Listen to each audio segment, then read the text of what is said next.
Cette croisade contre les Cathares est une croisade relativement unique dans son genre, puisque nous voyons bien que pour la première fois dans l'histoire de la chrétienté, c'est une croisade de chrétiens contre des chrétiens. Ça, c'est la grande innovation du pape Innocent III, 1198, qui veut en terminer partout avec l'hérésie et par tous les moyens, et qui va lancer l'appel à la croisade. Cette croisade va démarrer aux alentours de 1209. Ce qui va faire démarrer la croisade, c'est tout simplement l'assassinat du légat Pierre de Castelnau, légat du pape, qui sera assassiné en revenant de sa mission auprès du pape et en traversant le Rhône à Saint-Gilles-du-Gard. Les accusations vont se porter sur Raymond VI, bien entendu, et la croisade sera lancée à partir de 1209. Philippe Auguste, qui refuse de prendre la tête de la croisade, laisse ses barons se croiser. C'est le nouveau légat, Arnaud Amaury, qui prend la tête de la croisade. On est bien dans une croisade religieuse. Cette croisade sera ce qu'on va appeler la guerre des châteaux. La première ville à tomber, Béziers, où on va tuer tout le monde. Carcassonne ensuite, Thermes, Minerve. Simon de Montfort devient le chef de la croisade. Grand tournant de la croisade, bataille de Muret, 1213. Normalement, la coalition aragonaise, occitano-aragonaise, aurait dû remporter cette bataille, elle va la perdre. Simon de Montfort va continuer à soumettre pratiquement tout le Languedoc. Ce qu'il faut bien retenir, c'est que le mécanisme de toutes les croisades est toujours le même. C'est-à-dire que les croisés qui vont partir en croisade sont totalement exonérés de leurs péchés, puisqu'ils vont tuer, ils vont piller. Eh bien, on leur dit que le fait de partir en croisade, c'est on va gagner le paradis directement. Donc ça, c'est une motivation première, c'est-à-dire le salut de son âme, rapidement, en tuant son prochain, bien évidemment. En même temps, les terres sont mises en proie, c'est-à-dire que celui qui s'empare des terres en devient le propriétaire. Ce qui va se passer très rapidement, c'est que Simon de Montfort, qui prendra la tête de la croisade, évidemment, va distribuer toutes les terres à ses proches.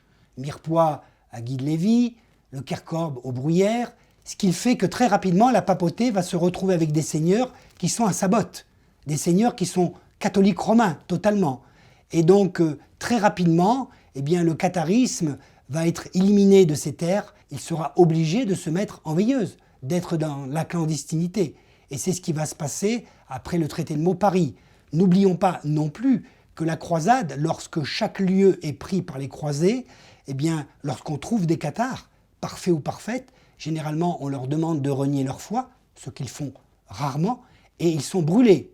Il y a eu des grands bûchers. Je pense par exemple à Lavore, 400 bons hommes et bonnes femmes brûlés d'un seul coup. Minerve, 140. Les Cassès, 60. On voit bien que ces terres sont purgées du soutien, je dirais, des cathares, c'est-à-dire les seigneurs indigènes du pays, et en même temps purgées du catharisme. Ce qui fait qu'à la fin de la croisade, en 1229, lorsque le traité de Mauparis est signé, eh bien, on a une autorité, un pouvoir féodal qui est forcément soumis au pouvoir capétien.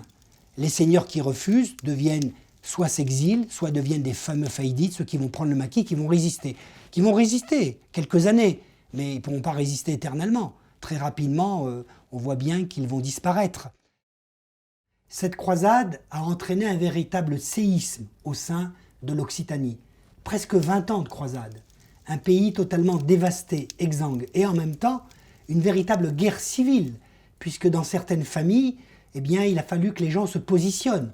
Ceux qui étaient pour les cathares et qui les ont protégés jusqu'au bout, et ceux qui, à un moment donné, sont passés du côté capétien, qui n'ont pas voulu y perdre leur terre, leur honneur, leur famille.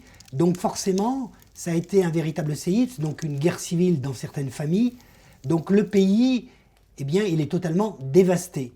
Dévasté, et en même temps, il passe sous l'autorité du roi de France et du pape, qui vont imposer une nouvelle loi, une nouvelle force. La papauté, sa religion catholique romaine, et puis le roi, les capétiens, l'ordre nouveau, l'ordre capétien, qui n'a rien à voir avec le système féodal occitan.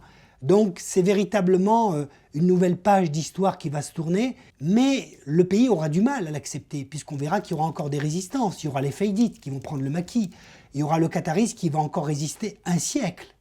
Et d'ailleurs, la papauté sera obligée de créer l'Inquisition en 1233 pour finir d'éradiquer le catharisme, puisqu'elle a compris que malgré la première croisade et malgré la deuxième, le catharisme est toujours vivant après le traité de Mauparis.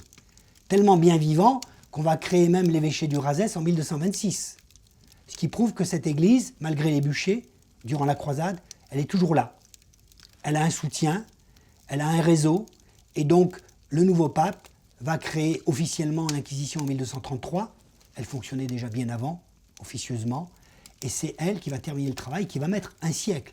Les résistances vont finir par s'éteindre véritablement au début du XIVe.